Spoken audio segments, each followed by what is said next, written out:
Hello everybody, my name is Teneiro. Welcome back to Let's Play Edgeworth Investigations. In the last episode, LeBlanc came back, but he's sweating and crazy, and we are actually beating him in his own game. And this time, we're actually going to prove that the killer probably came from either cargo bank or the second floor where he couldn't see them. Then again, I'm wondering if the killer was still there then, since LeBlanc doesn't seem to be finding anyone else. I think I'm really overthinking this because I overthought it before, and I'm going to overthink it again because that's just how my mind works. We're going to see how this works. Let's go. I was very upset. Why was he upset, first of all? So are you still upset?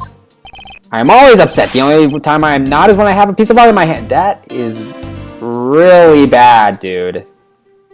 I don't really want to know how bad that is. It's surprisingly easy to believe that about him. But I was even more upset when Hicks walked by me. I was always checking the time over and over again. Why? Why were you so attentive to the time? Because something unforgivable was happening. Come to think of it, you were yelling about something unforgivable earlier. I was giving a complaint to the attendant about the movie starting time. There's a movie theater on this plane! Next thing you know, tell me there's like a freaking, I don't know, video game console on that. Oh my god, that would be amazing. Wait a minute, you're 5,000 miles in the sky! How do you even get a movie? Oh wait, then again, you have like TV movies. So I guess technically that works, but still! Movie, is he talking about the in-flight one that's mentioned in the magazine? Summary of the plot and the start time. Interesting. They're supposed to show license to love, laugh, maim, and murder. Detective freaking irony right there. I cannot see that movie in my country. You can only see it on international flights. I look forward greatly to that movie. Please tell me he did not buy the freaking plane tickets to watch a movie. I check my pocket watch whenever possible so I would not miss it. I even set my pocket watch to the destination time when I came on board. So my watch is not wrong. I matched the schedule. But the movie was still late. Very, very late. Your pocket watch. I'd like to ask you a little more about it if that's alright. Yeah, that's really important right now. The movie I wanted to see would not start, so I checked my pocket watch many times. I'm still under the impression, why would he notice a dude going to the elevator if he wanted to see this movie so much? Let me check this thing. The itinerary is 6 is... It happened around 6:30. That's when the movie's supposed to start. I feel like that's important. Also, I feel like it's important that it says all times shown correspond to our departure time zone.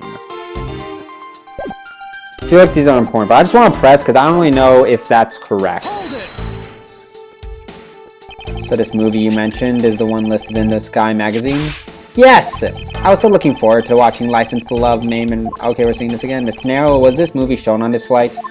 Yes, it was shown at the scheduled time. Isn't it possible you simply slept through it by accident? Nonsense, you doubt me? No, now stop pointing at me like that. Exactly, I hate when people do that. Aw, how did he miss a movie that I was clearly hoping to see? Check my pocket watch, that much I know for sure. I feel like it has something to do with the time zones then. I set it on board the plane. Destination's time. Oh, but they're time zones. Oh my god. Okay, so if no one actually knows, I went to a crappy elementary school. When we talk about time zones, all I know about time zones is kind of that they exist. That's all I know about them. They kind of like they're here and alive. Because our school sucked. I learned I don't know how to cursively write. That's how bad my middle school was.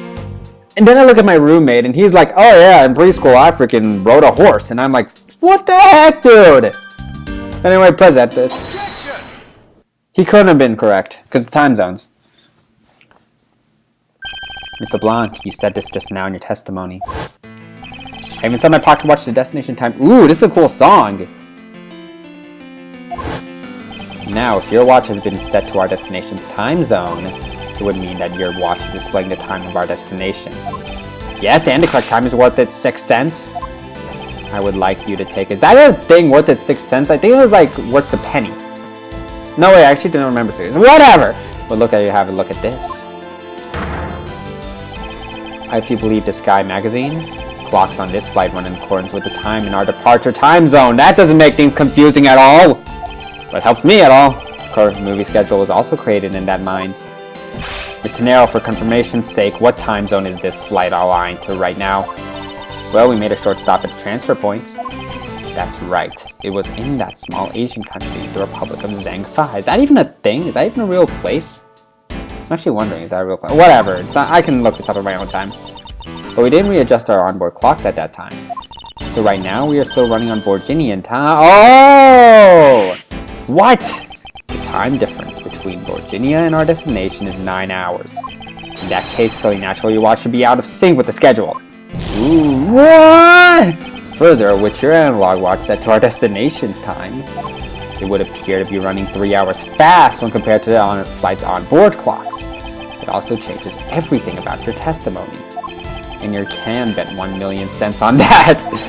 In light of this information, I mean that you saw Mr. Hicks 3 hours prior at 3 a.m. What up? How do you miss that? How do you miss a 3 a.m. with 6? I'm not even gonna wonder. Like, at the very least, your mind should have noticed, wait a minute, this was a lot shorter than 3 hours. The wind is too powerful. Where is it coming from? And he lost his sense. And remaining accusations? So this is basically why it's a time frame for the time of death, right? Yes, because Ms. LeBlanc saw the victim enter the elevator at 3 a.m. means that the time of death could be anywhere from 3 to 6:15 a.m. The question now is, where was Mr. Hicks during that span of time and what was he doing? I've got something to say. And you are? Yeah, Oh, dang, that's a weird smile. Oh, God! You have the creepiest smile ever. And what is it you wish to say? Well, I think your story is a little different from how I remember. What the heck? I can see like all her teeth. That's not how a normal person smiles. What do you mean, Cammy? I saw Mr. Hicks sitting at his seat at 5 a.m., you know. What? How could you be so sure of the time? Oh, that's right. He pushed his call button while we were parked at the transfer point. This flight will be making a brief stop at Zhangfa between 4 and 5. We ask that all passengers remain on board. Thank you for your cooperation. Okay. Yes, it was from 4 to 5 a.m. according to our clocks. And during that time, did any of the passengers leave or did any new ones board this flight? Nope. Not a single person got off or on in Zhangfa. What about the flight crew? The few who were handling the cargo transfer might have temporarily gone on or off. But eventually, that is the... I want to block it out of my mind. I'm going to have nightmares of it or something. Seriously. So basically, I can assume that no one left or got on Earth since our initial takeoff. Interesting. I should keep that in mind. So the murderer has to stay on his plane, that means. And I answered his call. I can tell you, Miss Acme Hicks was there in his seat when we took off at 5 a.m. Okay, so Hicks was here at that time. Alright, then that puts time of the murder between 5 and 6:15 a.m. Oh, okay. Now what, did you come down to the lounge, Mr. Edgeworth? I remember coming down here almost as soon as we left the Republic of Zhangfa. Oh, come on! We're still not out of the oven. You were here the whole time from 5, yes? Then you're the only one who could be the killer. Mr. Edgeworth, were you really here in this lounge the entire time from 5 a.m. onwards? Fortunately, yes.